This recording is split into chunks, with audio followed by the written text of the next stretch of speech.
Bonjour et bienvenue sur La Quotidienne, le point marseillais, votre quotidienne préférée. Olympiennes et Olympiens, j'espère que vous allez tous très bien. On se retrouve aujourd'hui pour ce 6 janvier 2024. Je vais souhaiter quand même un bon anniversaire à mon fils Elliot. Bisous mon petit-fils, voilà. On va enchaîner avec l'actualité, on va parler du mercato. Alors aujourd'hui, il n'y a pas vraiment du concret dans le mercato. On va revenir sur le dossier d'hier que j'ai abordé, que je vous avais promis une recrue. Finalement, il n'est pas venu et on y va tout de suite. Et on va revenir aussi sur la conférence de presse et plein d'autres choses croustillantes. Restez là, l'actualité continue avec l'Olympique de Marseille. Il n'y a pas que le mercato. On y va, l'introduction.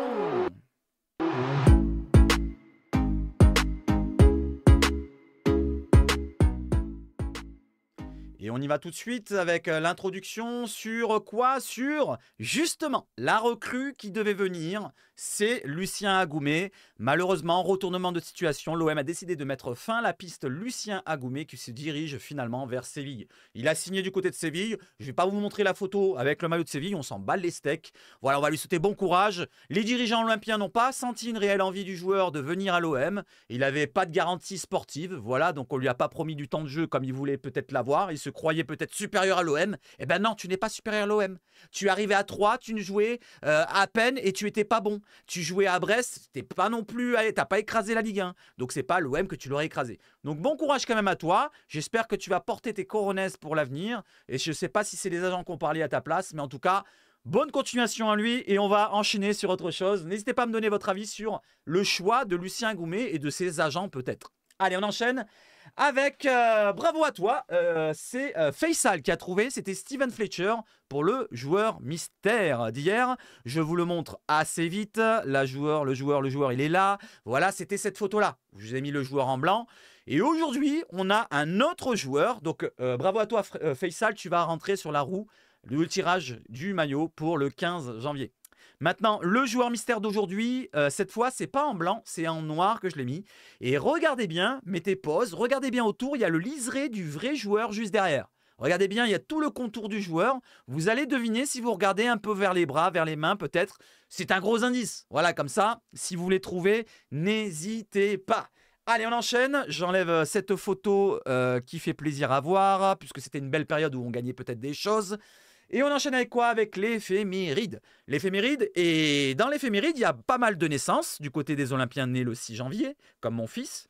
Et on a Sacha Marazovic, Marcel Defalco, un joueur qui était dans la période des minots, voilà, qui est passé dans les années 80, fin 70-80. Fabien Laurenti, un joueur né à Marseille, formé à Marseille. Marcel Defalco aussi, hein, il est né à Marseille.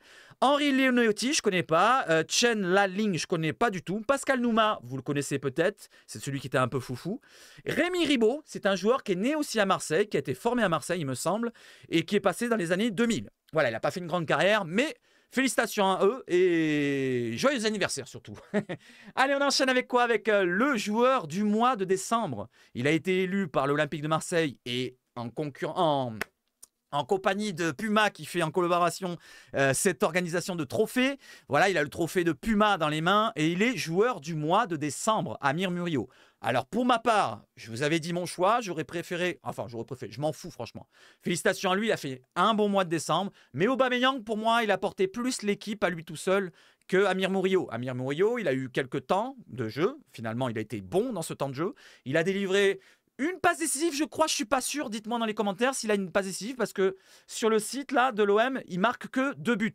Les 2 buts, je m'en souviens, c'était un but de la tête avec une passe d'Aubameyang contre Rennes, si je ne me trompe pas. Et le but aussi du pied droit, un peu à la paillette, extérieur pied droit. Je ne sais plus contre qui, mais n'hésitez pas à me le dire. Voilà les 2 buts de Amir Muriot. Et par contre, la passe décisive, je ne suis pas sûr s'il en a une. N'hésitez pas à me le dire. Donc bravo à lui, mais j'aurais choisi plutôt Aubameyang. Allez, on enchaîne justement avec l'Olympique de Marseille qui nous met en avant l'objectif match. Voilà, il est disponible désormais sur la chaîne YouTube de l'OM officiel. Il est gratuit. Vous avez 1h04 de vidéos à regarder. Faites-vous plaisir les amis, c'est intéressant. Autre chose, du côté de YouTube, alors je vous montre vite fait une vidéo, ça concerne les supporters, les ultras et les tifos olympiens. Alors il y a eu un top 10 sur la chaîne YouTube Ultra World, je vous ai montré la dernière fois pour les ultras et l'OM était bien classé dans ce classement. Cette fois, l'OM prend la 4e place pour les Tifos 2023 avec le match face à Brest l'année dernière, le 27 mai, le lendemain de la fête des 30 ans. Ce tifo-là, qui était magnifique, il remporte la 4e place sur plein d'autres clubs mondiaux, les amis. Je ne vous parle pas du 3e, pour moi c'est une fraude. Je ne sais pas s'ils ont investi aussi sur cette chaîne pour payer un peu cette 3e place. Mais voilà, la 4e place, c'est l'Olympique de Marseille avec ce superbe tifo qui représente tant de choses pour vous, pour nous, pour moi et pour tout le monde. Allez, on enchaîne avec autre chose. Je m'épose avant qu'on passe au 3e. Et on va enchaîner sur ma chaîne à moi, les amis. Si vous voulez me donner de la force, il faut venir nombreux ce dimanche. À partir de 13h45, je serai en live pour commenter la rencontre. Et oui, parce que je commente les rencontres, pour ceux qui ne le savaient pas. Je commente les rencontres de l'OM quand je peux le faire. Par rapport au travail. Là, je peux le faire. Dimanche, je suis disponible. Donc, le match commence à 14h30. Il sera disponible gratuitement en clair sur France 3. Mais si vous voulez m'écouter comment je commente les rencontres, vous mettez le son en sourdine sur l'écran de votre télé, sur France 3 ou beIN Sport 2, je crois, ça passe. Et vous écoutez Seb et vous verrez que vous aurez plus de rythme avec ma voix, avec mon style de commentaire, plutôt qu'avec ceux qui commentent à la télé et qu'on s'endort plus ou moins. Voilà, donc c'est un dimanche. En plus, après le repas, 14h30, je pense que vous allez digérer tranquillement votre repas de midi et ça peut être compliqué. Donc, si vous êtes avec moi, vous n'allez pas dormir, je vous le dis tout de suite. Donc, dimanche, 13h45, n'hésitez pas à donner de la force en allant sur la vidéo. Je vous mets le lien dans la description. Mettez un petit pouce en passant, un petit commentaire du style le pronostic dans les commentaires et ça me ferait chaud au cœur. Allez, on enchaîne avec l'actualité qui nous concerne à nous pour l'Olympique de Marseille. La Minute OM qui nous relaye qu'il y aura 900 supporters marseillais qui vont faire le déplacement du côté de Metz pour le match de dimanche face à Thionville. Donc c'est demain en fait, j'ai dit après-demain je crois, je suis pas sûr mais bon bref. Donc contre Thionville, l'OM aura le droit d'avoir des déplacements de supporters. Et c'est bizarre parce que le préfet de Moselle avait déposé un arrêté pour empêcher toute personne avec des couleurs de côté de l'Olympique de Marseille à se déplacer. Bon, c'est pas grave, on le prend, on l'accepte, ça fait plaisir à voir. Certes, c'est que 900 supporters, mais c'est toujours cela. Et puis, on le sait très bien, dans le stade, que ce soit à Metz, à Nîmes, à Reims, à Pim Pam Poum, à Vladivostok, il y aura toujours plus de supporters marseillais que de supporters de Thionville. Ça, faut pas se leurrer. Voilà, donc félicitations à ceux qui vont se déplacer. Et attention, parce qu'il y a une vague de froid qui tombe en France. Si vous êtes là, Marseillais, qui vont voir le match, couvrez-vous bien l'éclat. Oui, je vous le répète, ça va être très très froid. Allez, on enchaîne justement avec les supporters. Et du côté du Vélodrome cette fois, la Provence OM qui nous relaie qu'il y a déjà 60 000 billets de vendus avant la réception de Strasbourg, vendredi 12, si je ne me trompe pas pour la date exacte. Le stade Vélodrome devrait démarrer l'année avec un nouveau match à guichet fermé. Et oui, c'est le premier match au Vélodrome cette année 2024 avec un guichet fermé. On enchaîne derrière avec quoi? Avec un entretien très long du côté de l'équipe. Voilà, que je vais vous relayer même. Tiens, je vais vous montrer une partie. Je vais vous dire un petit peu ce que ça comporte dedans. Il n'y a pas vraiment de choses croustillantes pour l'actualité. C'est vraiment l'avis personnel de comment il a ressenti la chose quand il est arrivé à Marseille, comment il le vit à Marseille, comment il vit avec les joueurs, comment il ressent les supporters, comment il ressent un petit peu le côté ferveur marseillais. Il trouve que c'est presque une religion dans cette ville. Voilà, à chaque fois qu'il sort dehors, il voit des enfants de 4-5 ans qui ont des maillots et ça lui fait plaisir. Et nous, ça nous fait plaisir. Regardez, je vous montre vite fait.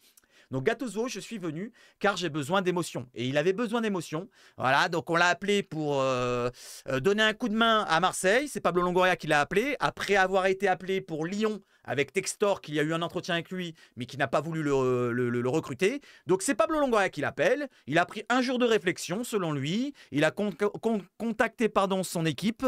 Et avec son équipe, ils se sont mis d'accord. Allez, on y va, let's go. J'ai pas peur, je veux de l'émotion. Et lui, il veut vivre de l'émotion. Voilà, on n'a qu'une vie, comme il dit. Il voulait vivre cette vie du côté de Marseille. Il a parlé de sa vie privée. Ça fait plaisir, ça m'a fait rire de temps en temps. Quand on lit cette interview, franchement, elle est superbe. Elle est superbe. Il parle de sa femme qui se plaît bien à Marseille. Elle a découvert une application Nutri-Score, vous savez, avec les A, B, C, D. Et il dit, par contre, ça me fait chier qu'elle prend toujours du A parce que j'aime pas trop le A. Moi, je préfère... Bon, bref, vous voyez ce que je veux dire. C'est comme vous et moi. Moi, j'adore les pizzas. C'est pas du A en catégorie, c'est plutôt en D ou en E. Voilà, donc il y a plein de choses croustillantes comme ça. C'est plutôt intéressant. Il y a 3 pages sur l'équipe. Je vous montre vite fait. Regardez, là, vous avez 2 pages. Et je vais derrière. Il y a une autre 3e page. Voilà, ça concerne beaucoup de choses. Il y a des choses qui sont reliées dans la conférence de presse que je vais vous relayer vite fait. Et ça concerne aussi le mercato en dessous. Agoumé ne viendra pas, je vous l'ai dit juste avant. Du côté de la Provence, il n'y a pas grand-chose à relayer. Je vous montre vite fait. Il y a un focus sur la ville, sur le village. Je ne sais pas si c'est une ville ou un village, on s'en fout. De Thionville, voilà, qui concerne les bars, qui sont à proximité de la ville ou quoi, du village. Et qui sont tous à fond pour vivre cette rencontre. Et ils voudraient, pourquoi pas, que l'OM leur reverse l'argent des recettes. Ça serait sympa de leur part, du club marseillais, à leur donner l'argent. Si surtout, bien sûr, moi je vais vous dire, les Thionvilliens, si vous nous laissez gagner tranquillement, pas de problème, on vous donne l'argent. Allez, on revient sur l'actualité qui nous concerne, bien sûr, sur l'autre page, avec la conférence de presse. Voilà, il y a beaucoup de choses qui ont été révélées et annoncées du côté de la conférence de presse. Je vous les relais, page par page. N'hésitez pas à me dire ce que vous en pensez sur tous les sujets que j'aborde. Alors, le petit OM qui nous relaie pratiquement tout le contenu de la conférence de presse. J'ai pris à droite, j'ai pris à gauche. Vous allez voir, je vous relais ça. Donc, Gattuso qui commence la conférence de presse et qui nous parle de avant Thionville sur la reprise.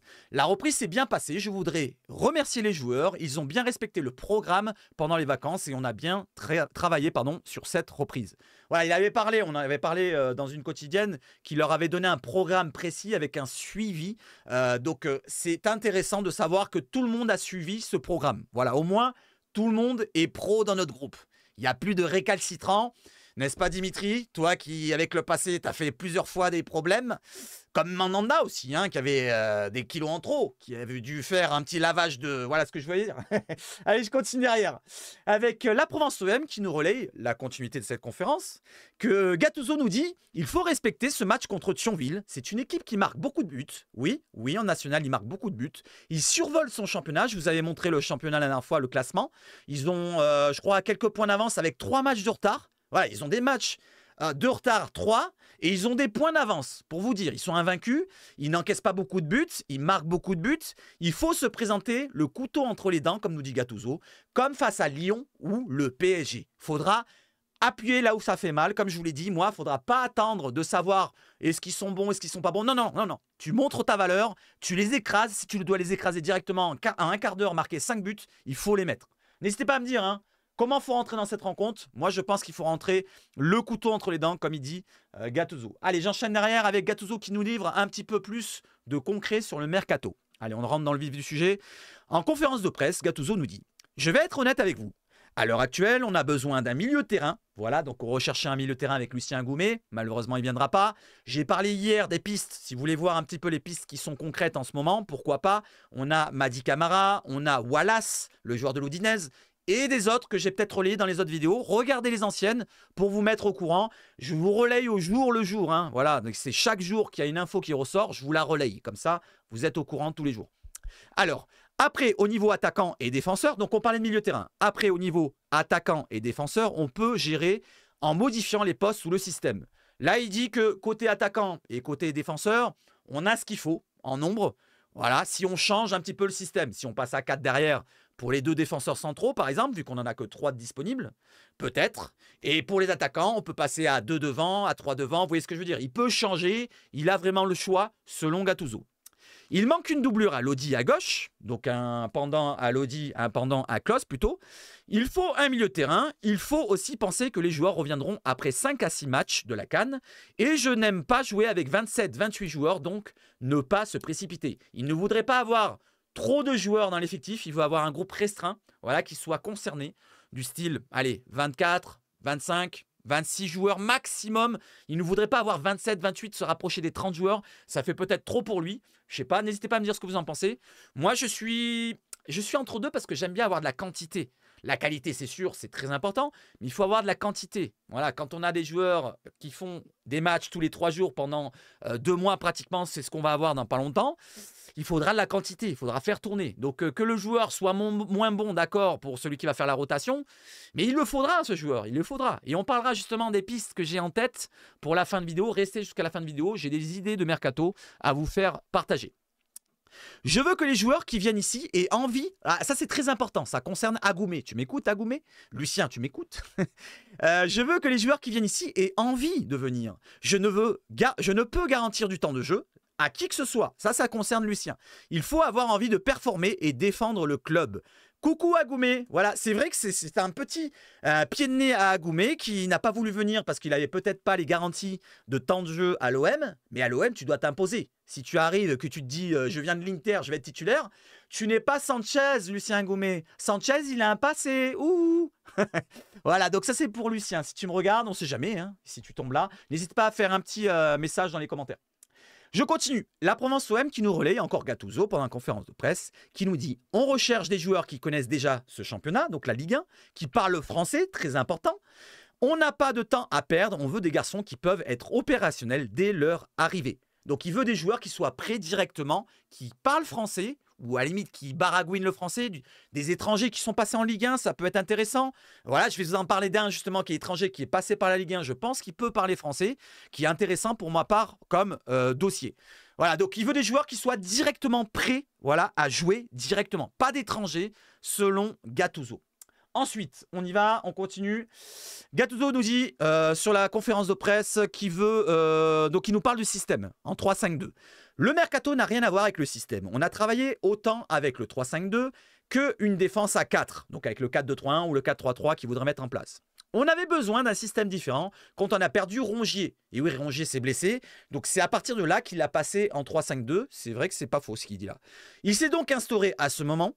Donc nous travaillons les deux. Nous verrons si nous revenons en 4-3-3 ou pas. Voilà, donc je ne sais pas si on va revenir en 4-3-3. Moi, je pense qu'on peut revenir en défense à 4 vu qu'on n'a que 3 défenseurs centraux pour 3 postes derrière. Ça, c'est mon avis. N'hésitez pas à me dire, est-ce que vous pensez que dimanche et les prochains matchs qui vont arriver, les 4, 5, 6, 7 matchs, pourquoi pas, est-ce que vous pensez qu'on va passer à 4 derrière ou pas? Dites-moi dans les commentaires. Mettez-moi ce commentaire-là pour ce sujet. Allez, on enchaîne maintenant avec Gattuso qui nous parle des absents. Il nous parle justement de Rongier, sa condition physique, où il en est sur sa blessure. C'est très important de le savoir. Et il nous parle de Rongier, il nous dit il a commencé à courir à l'extérieur, il progresse bien, mais il faut un peu le tenir pour pas reprendre trop vite. Voilà, il est un petit peu trop pressé, Valentin. Il est incroyable, toujours à s'entraîner, mais il faut respecter les délais. Fin janvier, début janvier pour son retour, au moins dans le groupe. Après, moi, comme je vous l'ai dit, une blessure longue, souvent, il y a la réathlétisation.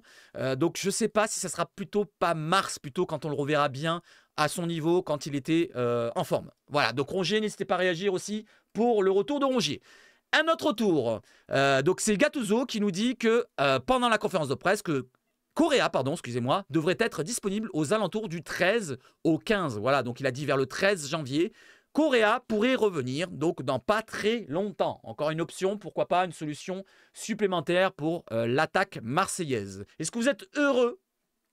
Est-ce que vous êtes joyeux, hypé de revoir Correa? Voilà, vous voulez des recrues offensives, vous en avez une. Il nous vient de l'Inter, c'est un prêt. Voilà, il va revenir le touriste avec sa chemise à fleurs. Allez, on enchaîne justement avec un retour d'un attaquant qui nous fait plaisir, pourquoi pas. C'est Luis Enrique. Gattuso, il en a parlé pendant la conférence et il nous dit du bien de lui. Il nous dit que depuis qu'il est arrivé, j'ai bien aimé son mental, son implication. Sur les phases sans ballon, il peut progresser par rapport à ce que je recherche.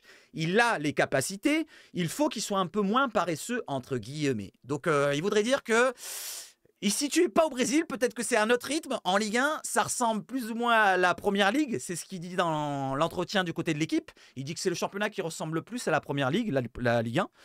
Je suis pas loin d'être d'accord dans le sens du rythme, on va dire, le physique. Après, côté tactique, il a parlé de ça justement. Les joueurs français sont plutôt côté affriolant, le 1 contre 1, plutôt que côté tactique.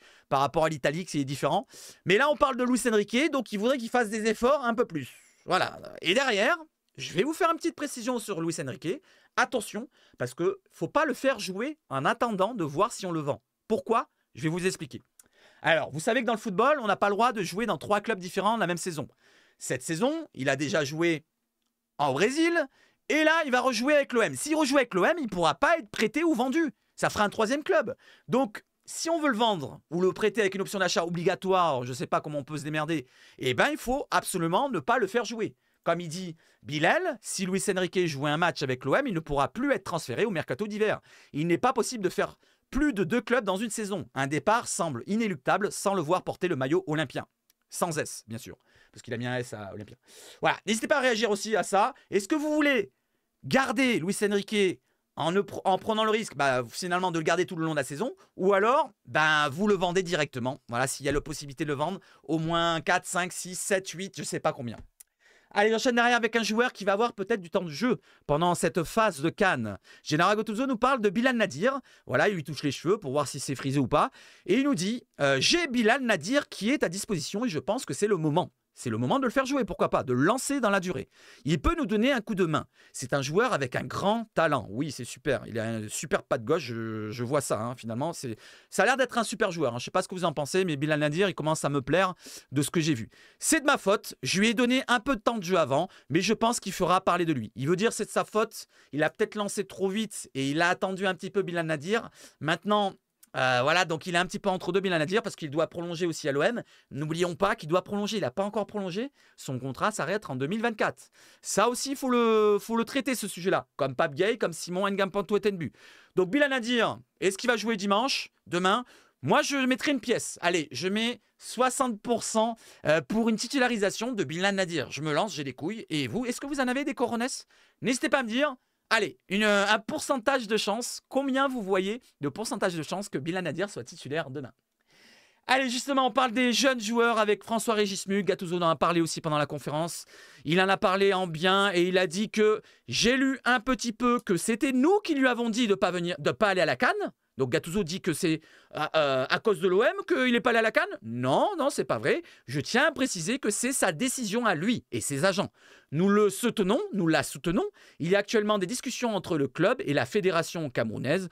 Pour l'instant, il n'est pas disponible. Pour l'instant, le temps que ça s'arrange, il ne pourra pas jouer avec l'OM. Parce qu'il y a un imbroglio entre la fédération camerounaise, l'Olympique de Marseille et pourquoi pas la FIFA qui va s'immiscer là-dedans. Si la fédération camerounaise apporte ce dossier sur le sujet, sur la table, il pourrait ne pas jouer pendant toute la compétition de la CAN.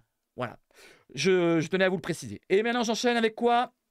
Gattuso qui nous parle encore pendant la conférence de presse avant Thionville. J'espère qu'on aura de la continuité par rapport à la fin de l'année, que l'on soit plus collectif et atteindre nos objectifs. Voilà, donc là c'est la fin finalement de sa conférence, à savoir se qualifier pour la Coupe d'Europe. C'est l'objectif pour lui, c'est le principal objectif pour lui et je pense qu'il aurait pu rajouter la Ligue des Champions. Voilà, n'oubliez pas qu'il l'a dans son contrat. Pour continuer avec l'OM, Gattuso, je ne sais pas si vous le savez, il doit terminer dans les 4 premiers. Sinon, son contrat ne continue pas. C'est ce que j'ai compris. Je parle de Gattuso. Allez, je continue avec quoi? Avec c'est Verretou qui nous parle. Verretou maintenant, parce qu'il est passé aussi un peu moins longtemps. Je vous relais 2-3 choses sur Verretou, c'est pas vraiment conséquent et important d'en parler. Il nous parle de l'année dernière, qu'on a perdu pas mal de points au Vélodrome. On s'est parlé et on s'est dit que ça ne devrait être une forteresse. On n'a pas le droit de décevoir notre public. Voilà, donc là, il tenait à rajouter cela sur le tapis. C'est vrai que l'année dernière, on avait perdu beaucoup de points. L'année d'avant aussi avec Sampaoli. Même les années précédentes, on perdait quand même pas mal de points à domicile. Voilà, donc cette année, on n'a pas perdu une fois. On est invincible, invaincu au Vélodrome. Et ça doit continuer comme ça dans cette année 2024. Tiens, n'hésitez pas à me dire, est-ce que vous pensez qu'on puisse rester invaincu cette saison, toute la saison? Est-ce qu'on peut rester invaincu toute cette saison? N'oubliez pas qu'on doit recevoir, par exemple, les Puputes. Les Puputes, on doit les recevoir au Vélodrome, en championnat au moins. Qu'est-ce que vous en pensez? Est-ce que vous pensez qu'on puisse rester invaincu au Vélodrome toute une saison? Ça peut se faire, hein? Ça peut se faire. Et je ne sais pas si c'est arrivé dans l'histoire de l'OM. Dites-moi ceux qui ont les stats en tête, historiques, mais je ne suis pas sûr. Allez, je continue avec Verretou qui nous dit que bien sûr que je vise l'Euro avec les Bleus. Il vise l'équipe de France. Je lui conseille de continuer parce qu'au niveau où il est du côté de l'OM, je pense qu'il fait partie des 2 meilleurs joueurs avec Mbemba, peut-être des 3 avec Jonathan Klaus. Je lui conseille de continuer. Ça nous apporte à nous déjà à l'OM. Et avec l'équipe de France, il aura sa place, je pense, pour y aller dans le groupe. Quand on a déjà goûté à l'équipe de France, disputer une Coupe du Monde, tu as envie d'y retourner. À moi de donner le maximum, ça passe par d'excellents matchs avec l'OM. Et pourquoi pas être appelé au mois de juin, nous dit Jordan Verretou. Est-ce que vous pensez, vous, que Jordan Verretou sera à l'Euro? Est-ce que vous pensez qu'il sera à l'Euro avec l'équipe de France? Dites-moi-le dans les commentaires. Même si ça ne concerne pas l'OM, ça concerne l'OM, vu que c'est un joueur de l'OM. C'est l'actualité de l'OM, les amis. Allez, un joueur. J'ai parlé justement avant de Pape Gueye. Je relais l'information qu'on avait relayée dans les quotidiennes de la semaine dernière, mais ça remonte sur le tapis. Pape Gueye, toujours en négociation. Il n'a toujours pas pris sa décision. Et il est toujours en négociation avec le club olympien, même s'il est à la CAN. Ça discute encore entre le club olympien et les agents et Pape Gueye pour sa prolongation de contrat. Il a toujours cette deuxième offre dans les mains. Est-ce qu'il va continuer? Je ne sais pas. Franchement, ça commence à tarder un petit peu trop à mon goût. Je ne sais pas. Je le sens mal, cette action-là, ce dossier-là. Et je pense que s'il y a une recrue au milieu de terrain, je pense qu'il va peut-être pas rester. Ça dépend de quel niveau la recrue sera. Voilà, si c'est un prêt 6 mois et qui ne restera pas, la recrue, c'est un prêt sans option d'achat, peut-être qu'il peut rester. Si c'est un joueur à en devenir, pourquoi pas avec un très haut gros niveau, je ne pense pas qu'il restera. Ça, c'est mon avis. Allez, maintenant, on va sur mes idées mercato, les amis, pour terminer ces vidéos qui ne va pas être très longue. Il y a quelques dossiers. Voilà, 25 minutes quand même déjà, excusez-moi, pas longue. Allez, André Gomes. Est-ce que vous connaissez André Gomes? Je pense que oui, si vous suivez la Ligue 1, il est passé par Lille. Donc, il connaît la Ligue 1. Est-ce qu'il parle français? Je pense qu'il peut parler français, hein. Souvent, les Portugais sont souvent acclimatés assez vite au championnat français. Ils parlent souvent le français assez vite. Donc, André Gomes, il a 30 ans, certes. Je suis d'accord avec vous. C'est un joueur qui est quand même assez proche, plus de la fin que du début. Mais 30 ans, on est à force de l'âge. C'est la force de l'âge dans les footballeurs. Il est portugais, donc il ne part pas à la CAN. 1m88, très important. Voilà, j'ai oublié de le mettre en bleu. Voilà, 1m88, je le mets en jaune même. Pourquoi? Parce que si Pape Gueye n'est pas là, Kondogbia n'est pas là parfois, il faut avoir des joueurs assez physiques au milieu. Pour remporter cette bataille du milieu, il faut avoir des autres joueurs que les Unai, les Harit et les ci, les là. Même si Harit et Unai ont de la qualité autre que le physique. C'est voilà, la qualité technique et tout ce que vous voulez. Donc, André Gomes, moi, je serais possiblement hypé s'il y a un joueur comme ça qui viendrait. Donc, c'est un Portugais, 29 sélections avec le Portugal, 12 millions de valeur Transfermarkt. Il est du côté d'Everton avec un contrat qui dure jusqu'en juin 2024. Vous voyez en haut à droite en jaune. Je descends. Son profil, c'est un milieu central, milieu défensif, milieu offensif. Il a tout l'axe. Il peut jouer dans tout l'axe du milieu. Donc, c'est important d'avoir un joueur polyvalent pour renforcer notre milieu. Contrat jusqu'en 2024, pied droit, voilà, il est droitier, 30 ans, 12 millions de valeur. Ça descend un petit peu sa valeur parce que quoi? Parce qu'il ne joue pas du côté d'Everton. Regardez, 6 petites rentrées en cours de match, un but quand même pour 266 minutes. Les amis, est-ce que ça vous hyperait un petit dossier sur Monsieur André Gomes? Voilà, il peut pourquoi pas parler français. Je ne sais pas s'il parle vraiment français, dites-moi dans les commentaires, mais je pense que ça peut parler français. Voilà les amis, pour ce dossier-là, pour le milieu de terrain. Maintenant, il y a un autre dossier que j'ai parlé en live hier. D'ailleurs, ce soir, je fais un live aussi. Demain, je fais un live pour l'OM. Mais ce soir, je fais un live où on va se détendre sur Twitch. Si vous voulez venir me voir, vous aurez dans la description le lien de la chaîne Twitch pour venir me voir, discuter un peu de l'OM et surtout se défouler. Allez, justement avec l'autre piste que je voulais vous citer. Alors, ne me crachez pas dessus, ne m'insultez pas. Nuno Tavares, je le dis comme ça. Cet homme-là, voilà, donc est disponible, comme il nous dit Tudor Ball, pour le reste de la saison à un prix très raisonnable sur ce mercato OM. Qu'est-ce que vous en pensez de lui, Nuno Tavares? L'année dernière, on s'en souvient, le début de saison, il a éclaté la Ligue 1 lui tout seul. Il a marqué 4, 5, 6 buts, je ne sais plus combien. Et il s'était imposé directement. Après, le fait qu'il n'avait pas vraiment de concurrence sur son côté gauche, il s'est un petit peu enfermé dans son côté feignantise. Il y avait Klose qui l'a remplacé de temps en temps côté gauche, mais il n'avait pas vraiment de concurrence. Et là, cette année, moi je vous dis, avec un Lodi qui serait en concurrence avec lui, je ne sais pas si ça lui ferait peut-être pas du bien. Voilà, donc avoir un concurrence avec un Lodi, un Gattuso qui va le reprendre en main sérieusement. Moi, je demande à voir. Pourquoi pas en fin de saison, il peut apporter quelque chose. Il est frais. Il n'a pas beaucoup joué cette saison. On va voir cela. Donc, Nuno Tavares, vous le connaissez, 23 ans, portugais, arrière-gauche, très puissant, très rapide. Contrat jusqu'en 2024 en prêt du côté de Nottingham Forest. Je descends l'affiche.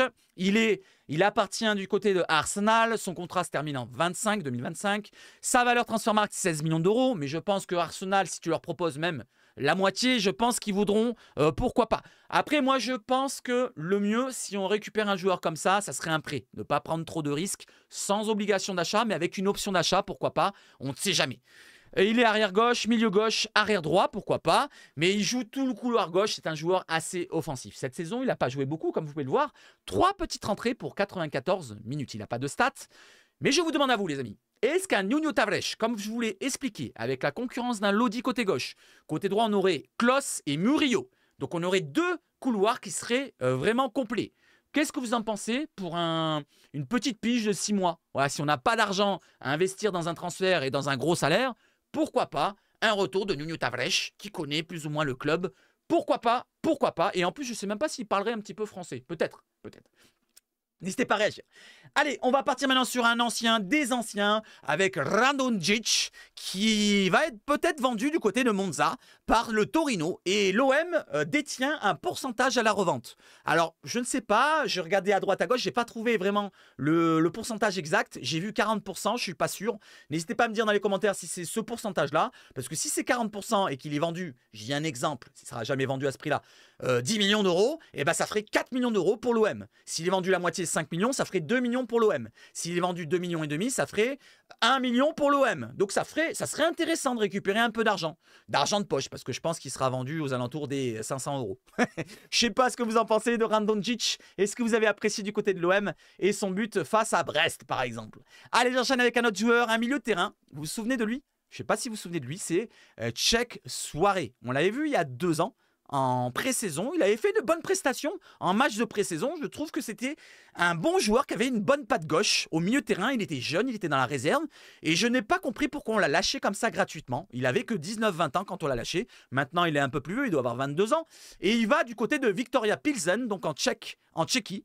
Voilà, donc c'est un joueur qui avait de la qualité au milieu de terrain et voilà peut-être qu'il nous aurait manqué un jeune qui sort du centre de formation, pardon.